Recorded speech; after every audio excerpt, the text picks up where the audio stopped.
city, this area. Everything is so spread out. There's so many different little municipalities. How about taking 2 minutes and let them in. They'll get over their barking, and then they'll sit down and mind their own business. Okay. You won't have that in the background. And if you... Ha ha ha ha ha ha ha.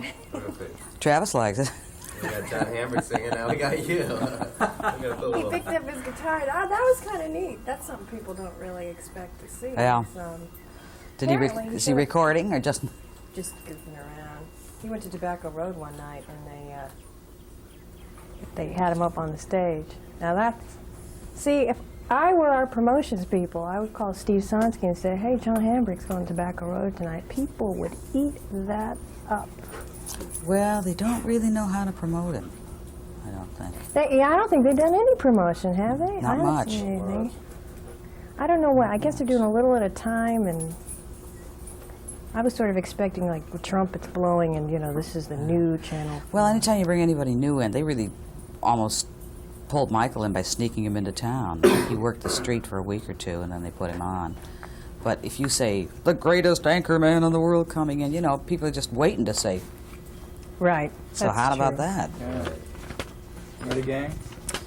Well, ready. Let me see what At least I think I'm ready. Okay. Okay. You've been doing this for how long, Ann? How long have you been in news? Boy, that's a tough question to answer. Because, see, I've been here 15 years, in Baltimore 5, and a couple of years before that. So it's just under 25 years, I think. What got you into it? An accident, like everybody else.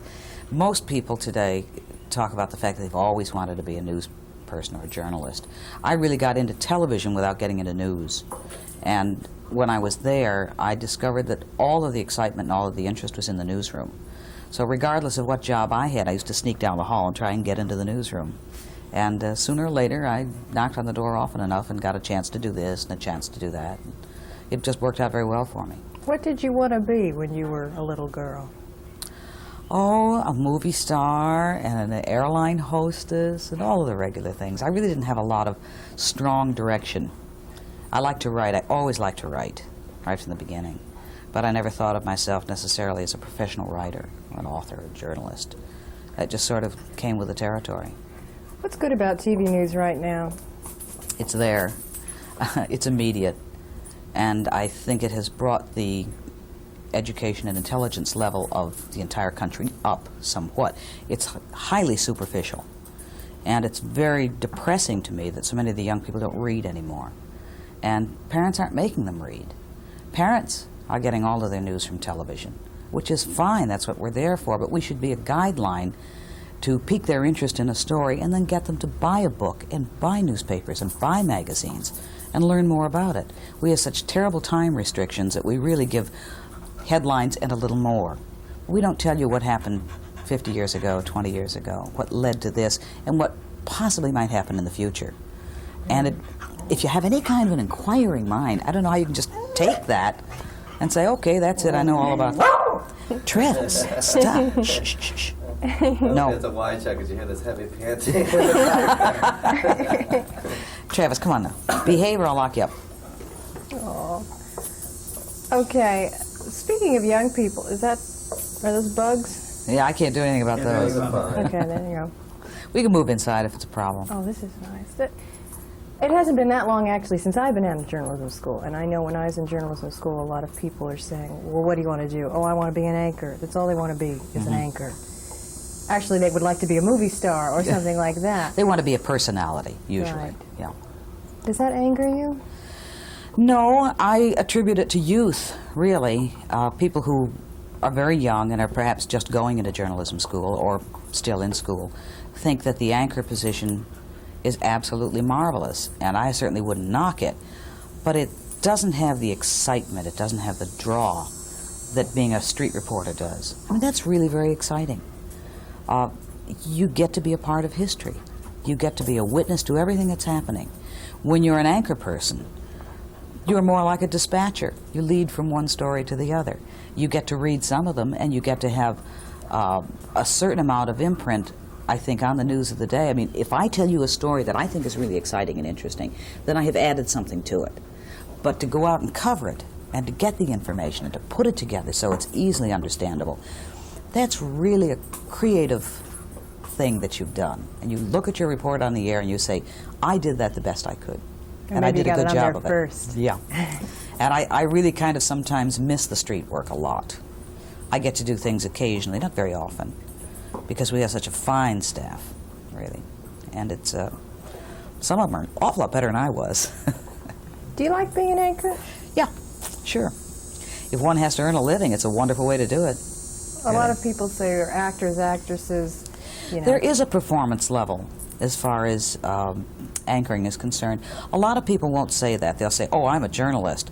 Sure, I'm a journalist, and I'm proud of the ability I have of being a journalist, but there's a performance aspect to being an anchor person. Because if I didn't put on an anchor performance, you wouldn't listen to me.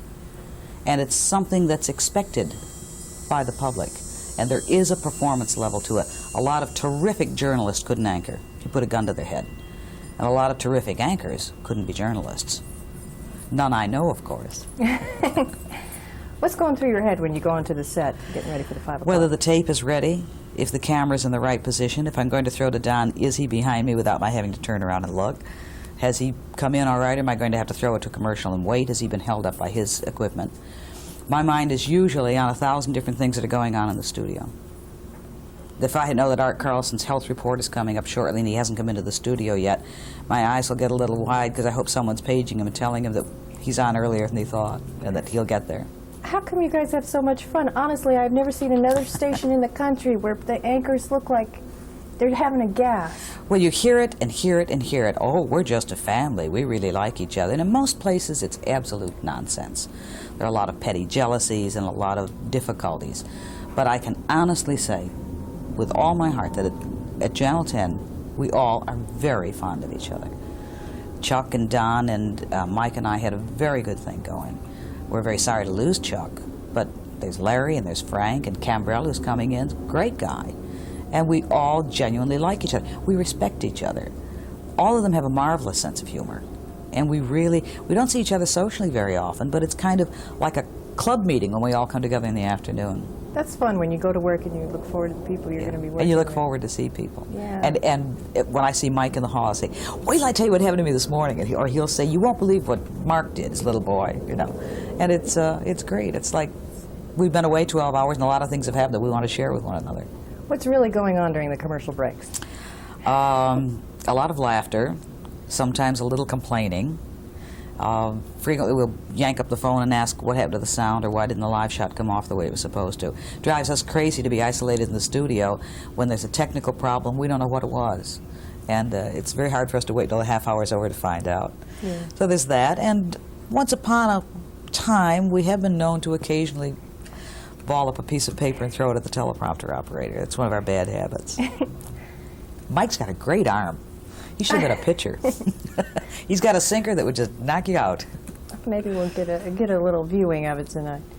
You getting sick and tired of people talking about how great it is that you're working in this job and you're over 30 and you're not a bubble-headed beauty queen?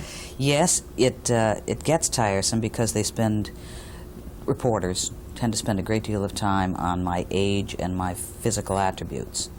And I have never, ever claimed to be an extraordinarily attractive woman. But when you see it time and time and time and time again, I get to the point where I think, am I frightening children on the street or stopping clocks as I walk by? I don't think that I'm downright ugly. You know, I'm passable. And it's annoying to do a good job at what you do and have people concentrate on the cosmetics of it. They complain about television being a cosmetic industry. I'm obviously not a cosmetic feature, and yet they harp on it all the time. I don't understand that double standard. I mean, there's certainly a lot more people in the business who have absolutely no attraction at all. You know, I mean, you look at Hager on NBC. Here's a guy, you know, he's balding, and he's on the network. And I don't understand what this emphasis is on. I don't understand it either, but the print media is the one who's at fault, really. They're the ones who concentrate on the cosmetics. What's the most memorable or hurtful criticism you've, not necessarily from a critic? Well, you talk about being hurtful and about being sensitive to things that people say about you that you think might be a little unkind. At this point in time, when you're first in the business and you get criticism, you spend many nights crying yourself to sleep because somebody's been harsh about your work.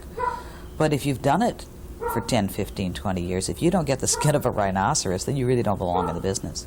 Because when you set yourself up as this individual, they're going to shoot at you. And I really just don't let it bother me a great deal personally.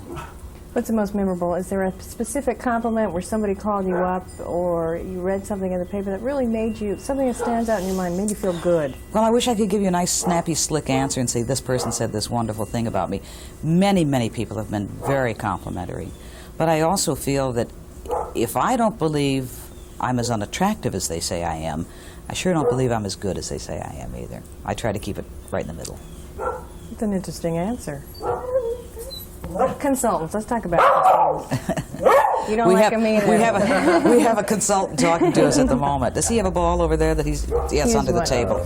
Just put it in his mouth, and he will go away. Yeah, he's had it. Goodbye, Travis. Sorry about that. Oh, no, it's okay. I've never had to really deal with consultants. Consultants have not been much of a part of my career, which is sometimes depressing because, let's face it, no one's perfect. And everyone who's on the air develops bad habits. I find it very difficult to watch my tapes. I don't like to see myself on the air. It would be helpful to me to have a consultant say, you tend to lean to the right all the time. You're always dropping your head to the right, and it's an annoying habit. And I would rather someone would tell me that so that I can stop it, because you do it unconsciously. But I have never had a consultant come to me and ask me to change my image or my performance. I'm the only one who hasn't been to somebody. When we hire new people who are inexperienced on the air, frequently the station will send them to a coach or for training. I've never had a bit in my whole life. I made it all up myself. And no one's ever helped me or coached me or criticized my performance. When you do watch yourself, which all the anchors say they just don't do it too often, what do you like and what really makes you cringe? I don't look at myself very often, as I've said. I never particularly like the way I look. I always wish I looked a little better. But that's the cosmetic end of it. Sometimes I'll think, maybe I read a little too fast, or maybe I didn't emphasize the right word to make the salient point in that particular report important to the public. It would be mostly my reading, I think, that I would change a little bit on this story and change a little bit on that one. What do you like? That the show was clean and smooth. So not necessarily you, but just kind of the whole mood of the show? No, I really am not interested particularly in my performance, because it's just a very small point of it.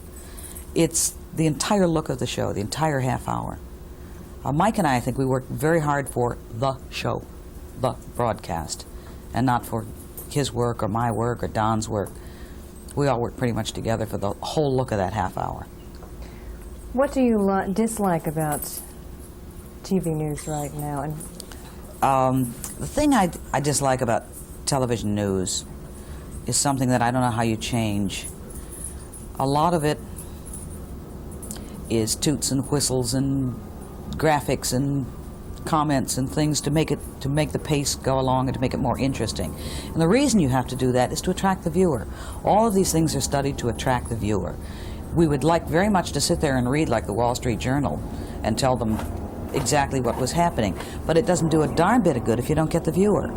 And sometimes we get annoyed with having to give the time to the little things that are attractive so that we can slip in news when they're not looking. right. And that's it's annoying, but it's a matter of public. We're selling a product, we're selling news, whether we like it or not. And it's distressing if you're a journalist, but it's a necessity if you want to get that audience. One criticism I have of Channel 10, I told Mike this, sometimes I think the page turning and the colors coming at you and everything, it's a... That's the graphic package. Yeah, just a bit much. To me, personally, now. Well, I'm sure it is to a lot of people. The design and the look of the show is really not necessarily my responsibility or Mike's. And I don't care whether it's 7 or 4 or 6 or 10.